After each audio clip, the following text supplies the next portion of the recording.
ایک اور بہت ساری مصیبت ہے جس نے غربا کی ناک میں دم کر رکھا ہے، وہ یہ ہے، بلکہ میں کہوں گا امراء کی ناک میں بھی دم کر رکھا ہے، اور یہ دنیا میں کسی خطے میں یہ بیماری نہیں ہے سوائے بر صغیر کے، اور وہ کیا؟ یہ جہیز، کہ باپ ساری زندگی کماتا رہتا ہے اور بیٹی کو دیتا ہے، پھر دوسری بیٹے کے لیے کماتا ہے، پھر تیسری بیٹی کے لیے کماتا ہے، اور ساری زندگی جو ہے وہ جہیز میں لٹا دیتا ہے، اور لوگ مطالبہ کرتے ہیں کہ ہمیں اتنا جہیز دیا جائے۔ پوری دنیا میں یہ کہیں نہیں ہوتا، نہ شرق میں نہ غرب میں، کہیں بھی نہیں، صرف بر صغیر، اور یہ ایک ہندوانہ رسم ہے، اور اس رسم کو ہم سینے سے لگایا ہوا ہے، اور اس پر اتنی سختی سے پابند ہے کہ دیکھا جاتا ہے کہ یہ چیز بھی ہونی چاہیے، یہ چیز بھی ہونی چاہیے، یہ بھی چیز ہونی چاہیے۔ جہیز کی باقاعدہ اشیاء ملتی ہیں، اور باقاعدہ جو ہے اس کے مطالبے، اس کی لسٹیں ہوتی ہیں کہ یہ ہمیں دیا جائے۔ بھلا کوئی جہیز سے بھی امیر ہوا ہے اور اس کے مسائل دور ہوئے ہیں؟ یہ بھی مانگنے کا ایک طریقہ ہے، اور پوری دنیا کے اوپر میں نے عرض کیا کہیں نہیں ہوتا، اور اسلام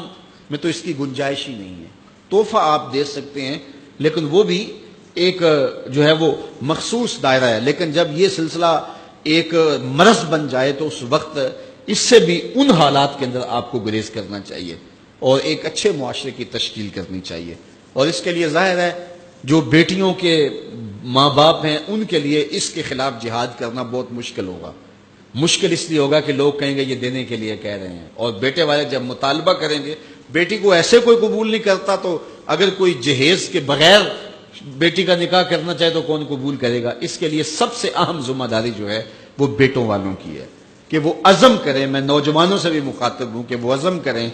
کہ ہم جب بھی مانگیں گے پیشانی سجدے میں رکھ کے اللہ سے مانگیں گے،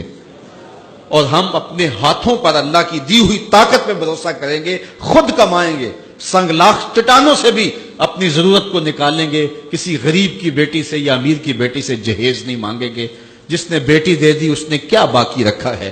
تو اس کے خلاف جو ہے وہ عملی طور پہ ہمیں اٹھ کے کھڑا ہونا چاہیے، ممبر و محراب سے بھی آواز ہونی چاہیے۔ انشاءاللہ ادارۃ المصطفیٰ کے مبلغین اس کے خلاف جگہ جگہ بولیں گے، اور ان کو اس عنوان سے تیاری کروائی جائے گی تاکہ وہ اس رسم بد کے خلاف کھڑے ہوں، اور اس مصیبت سے بھی جان چھڑانی چاہیے کہ جو ہے وہ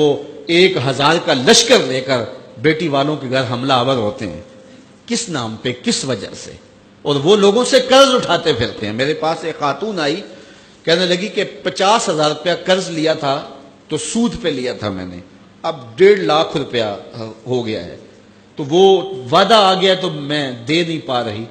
تو ساتھ اس کا بچہ تھا اور وہ ٹانگوں سے معذور تھا، وہ منظر مجھے نہیں بھولتا۔ تو کہنے لگی کہ آپ کسی کو بھیجیں اور دیکھیں ہمارے دروازے پہ وہ کھڑے ہوئے ہیں، کتنے شفاق لوگ ہیں،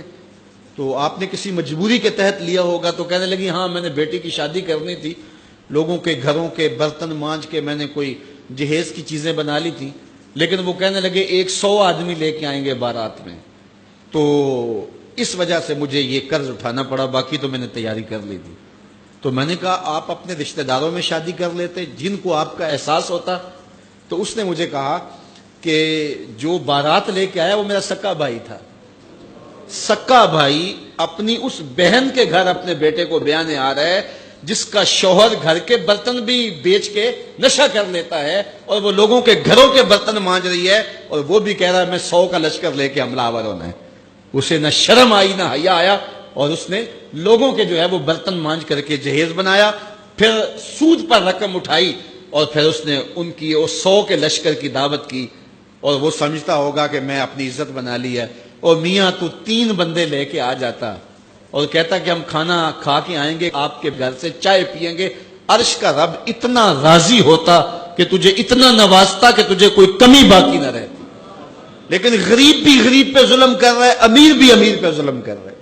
تو یہ رسمیں ختم ہونی چاہیے، اور اس کے لیے ممبر و محراب سے بھرپور آواز اٹھنی چاہیے، اور پاکستان میں بھی اس کی قانون سازی ہونی چاہیے۔ لیکن ہم اپنے حصے کا کام کریں۔ وہ کیا کسی نے کہا تھا، شکوائے ظلمت شب سے تو کہیں بہتر تھا کہ اپنے حصے کی کوئی شمع جلاتے جاتے۔